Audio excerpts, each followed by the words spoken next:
गाड़ी को घेरे हुए थी और ये चाह रही थी कि हजरत से मेरा मुसाफा हो जाए, हजरत मेरी जानिब देख लें, हजरत मुस्कुरा दें।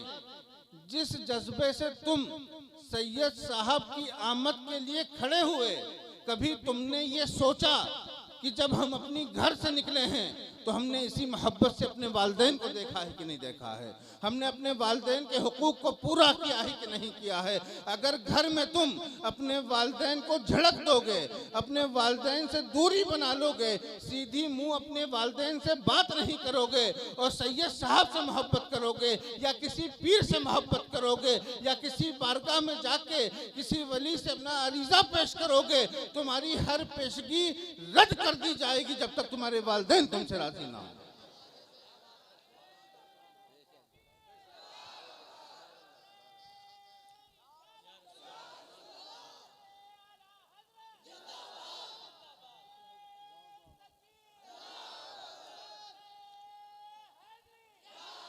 Hello hello. एक सबसे मजबूत रिश्ता वालिदा से होता है।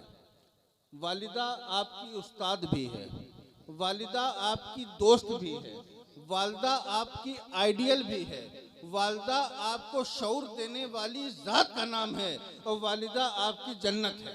बेशक इतने अहम रिश्ते वालिदा से हैं, उसके बावजूद अपने दिल पे हाथ रख के पूछो कि उन वालिदैन से तुम कितनी मोहब्बत और कितनी अजमत करते हो। बहुत अच्छा पैगाम है। सीधी राह जिसका हुक्म हमको कुरान पाक ने दिया, वो राह की शुरुआती माँ बाप से होती है। बेशक। और उस राह की शुरुआत को जब तुम छोड़ दोगे तुम गुमराह हो जाओगे। एक अहद करो, बयान हजरत का होना है, हम वक्त नहीं लेंगे, लेकिन वालिदैन की और उलमाओं की इज्जत अदब कितना अहम है इस चीज को जानो।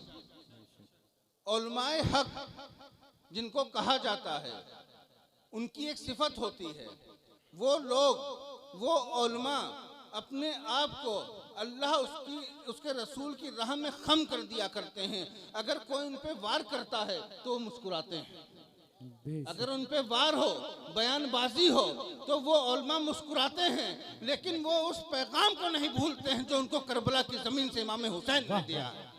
नारे तकबीर, नारे रिसालत, मसलके आला हजरत हुजूर सैयद अमीनुल कादरी साहिब किबला, हुजूर सैयद वजीउद्दीन रज़वी साहिब किबला। आज हमारे जलसों के माशरे खराब इस वजह से हुए हैं कि जब हम इन माइक पे आते हैं हम बाती हक की नहीं करते हैं, हम अपने आप के अपने नाम को बनाने के लिए, अपने नाम को बुलंद करने के लिए उनका जिक्र करते हैं जो वक्त के हिसाब से बुलंद हुआ करते हैं। अरे तुम उसका जिक्र क्यों नहीं करते हो जिसको बुलंद रब ताला ने किया है, जिसको बुलंद रब ताला ने किया है, उन आका ने जिन जातों को बुलंद किया है। तुम उन सिद्दीक़ अकबर का जिक्र क्यों नहीं करते हो, तुम उन फारूक आजम का जिक्र क्यों नहीं करते हो, तुम उन उस्मान गनी का जिक्र क्यों नहीं करते हो। जब तरतीब बिगड़ जाती है मामले खराब हो जाते हैं, तरतीब टूट गई, मामले खराब हो गए। मिसाल के तौर पर आपने रोजा रखा, रोजे की नियत की, मस्जिद में फजर की अजान हो गई, आप पानी पीते रहे, रोजा आपका नहीं होगा, क्योंकि हमने उस तरतीब को छोड़ दिया कि अजान से पहले हमको नियत करनी है, उस तरतीब को तोड़ दिया। इसी तरीके से दीन और इस्लाम का जो रास्ता है, वो रास्ता रसूल पाक सल्लल्लाहु अलैहि वसल्लम के कदम पाक से शुरू होता है और उन कदमों पाक का बोसा लेके जो इस जमाने में चलता है, इस जमाने में आगे बढ़ता है, उन साहबा इकराम की इज्जत अजमत की बात करता है, अहले बैत के को अपने आप अपना गुलाम तस्लीम करता है, गौसो ख्वाजा के दर पे अपनी हाजिरी को देता है। जब तरतीब से चलता है तो जब वो जमाने में उठता है, जमाने में चलता है, तो उसकी सूरत कभी सैयद अमीनुल कादरी होती है तो कभी अल्लामा कमरुज़्ज़मा खान आज़मी होती है। माशाअल्लाह माशाअल्लाह, बहुत अच्छा। तो एक पैगाम को लेके अपने साथ जाओ कि आज सैयद साहब जो बयान करेंगे उस बयान को सुन के घर जाके सो नहीं जाना है, मजबूती से उस बयान पे अमल करना है और इस्लामी माशरे को सुधारना है।